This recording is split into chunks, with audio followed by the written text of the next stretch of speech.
ফ্লেটটোৰ front view হয় এইটো main gate নিচৰ ইয়াতে কেয়াৰটেকাৰ থাকে সিকিউৰিটি গাৰ্ড এইবিলাক পাৰ্কিং এৰিয়া আৰু ইয়াতে আপোনাৰ আৰু এইফালে যদি আমি সিধা যাওঁ ইয়াতে যিমান দেখি লিফ্টটো আপোনাৰ ইয়াতে আছে জন মিটাৰ চবৰে ইয়াতে আছে মিটাৰ গোটেইখিনি ফাৰ্ষ্ট ফ্ল'ৰতে লিফ্টৰে নগ'লে হ'ল এইটো চাই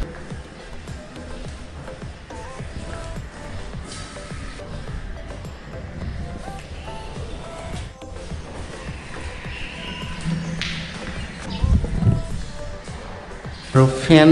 লগোৱা আছে তিনিখন ফেন জিঅ'ৰ তাৰচাৰ আছে খালি সেইটো লগাব লাগে এই বেডৰুমটো আপোনালোকক দেখাই দিছোঁ এইটো এটা বেডৰুম হয় চাই লওক ইয়াতে আপোনাৰ বেলকনি এখন আছে সৰু বেলকনি চ' মোবাইলৰ টৰ্চেৰে মই